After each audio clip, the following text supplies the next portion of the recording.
Il y a des Juifs en France, des Juifs qui n'acceptent pas la politique menée par le gouvernement d'Israël et relayée par notre gouvernement. Nous leur donnons la parole maintenant.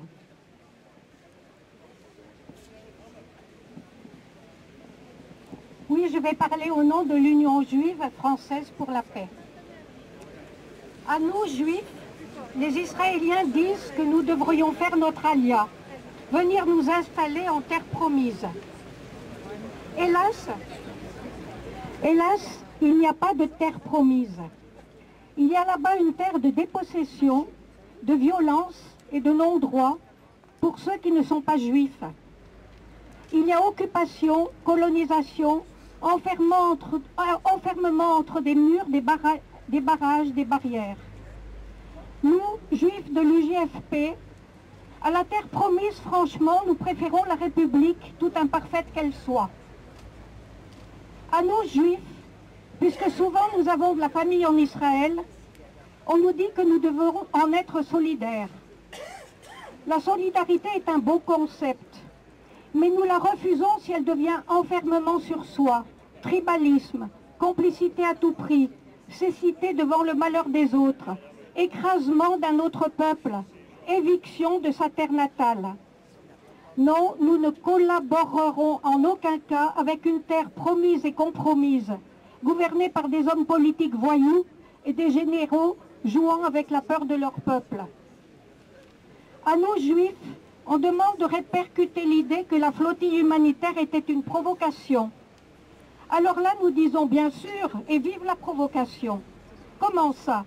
L'opinion publique devrait-elle accepter gentiment, respectueusement, religieusement, qu'une population de 1 500 000 habitants soit enfermée dans un camp de détention, sans ouverture sur l'extérieur, subissant l'humiliation d'être sous la botte, sans possibilité de reconstruire ce que les seigneurs et maîtres détruisent continuellement, sans possibilité de travailler, survivant des miettes que les seigneurs veulent bien leur consentir au compte-gouttes, sans aucun espoir, aucune lueur pour un futur, population collectivement punie, alors que le droit international interdit la punition collective, alors que la morale la plus terre-à-terre considère qu'il y a là inhumanité.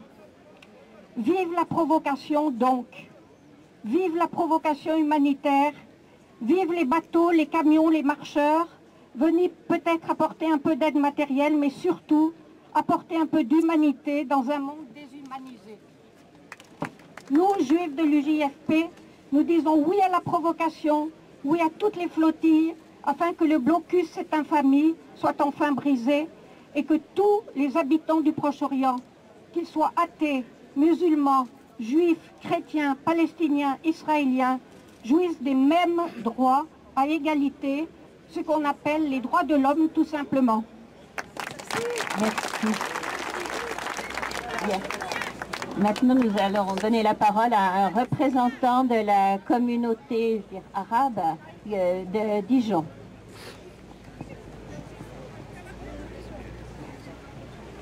Bonjour à tous. L'armée d'occupation israélienne vient de franchir un nouveau cap dans l'horreur. L'occupation israélienne vient de commettre un véritable carnage contre des civils et contre des parlementaires venant de 32 pays différents, transportant sur la flottille de la liberté une simple aide alimentaire à une population assiégée et affamée depuis 4 ans. Je tiens d'abord à saluer le courage de ces militants de la justice et du droit international, ces militants infatigables de la liberté, ces héros de la paix, ces pacifistes qui ont organisé cette flottille de la liberté et ont tenté de braver le blocus israélien inhumain, injuste et illégal pour apporter de l'aide à 1,5 million de Palestiniens emprisonnés à ciel ouvert.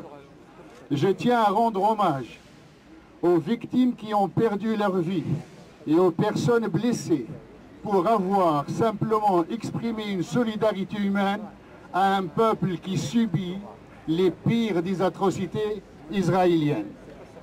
Comme vous ce soir, et à juste titre, je suis venu exprimer, au nom de la jeunesse musulmane de France en Bourgogne et des musulmans de Dijon, un sentiment d'indignation et de colère contre ces crimes répétés et impunis de l'armée israélienne.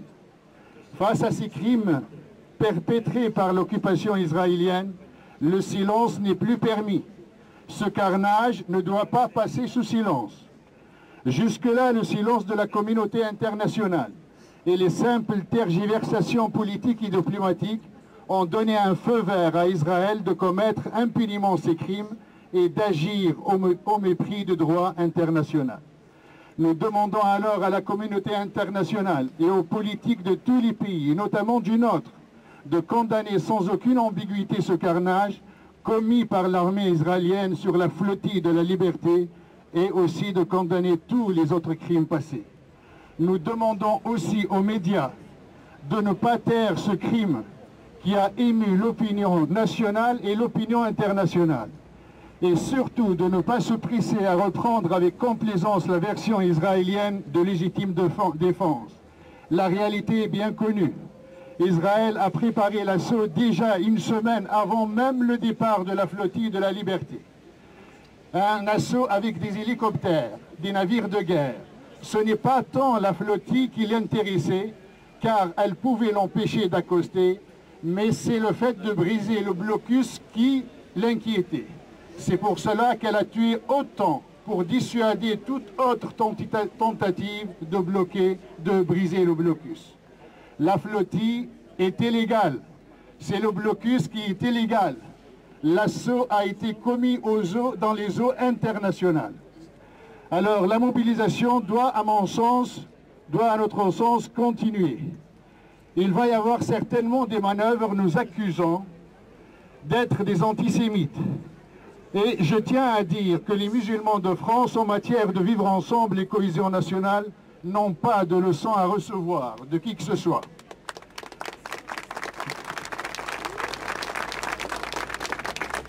Nous avons déjà prévenu contre l'amalgame entre la politique meurtrière de l'occupant israélien et nos concitoyens juifs en France ou ailleurs, ainsi que toute utilisation de ces événements pour créer des tensions entre citoyens de confession musulmane et de confession juive qui sont appelés à vivre en paix ensemble en France. Il est donc difficile de faire croire que l'assemblée de ce soir ou le rassemblement de ce soir, il est constitué par des antisémites. Nous sommes, toutes ces associations, je connais bien, ils ont milité toute leur vie contre le racisme et contre l'antisémitisme. Alors nous demandons tout simplement à mettre fin immédiatement à ce blocus. À ce blocus et sans aucune condition, car il nuit à la paix mondiale. Et nous demandons des sanctions contre ces criminels. Nous demandons aussi nous demandons l'exclusion d'Israël de l'OCDE qui venait d'être acceptée. Et puis nous exigeons la liberté immédiate de tous ces hommes de paix et la restitution des bateaux arraisonnés et la restitution des marchandises qu'elles contenaient. Et voilà, voilà ce que nous demandons. Merci à tous. Merci.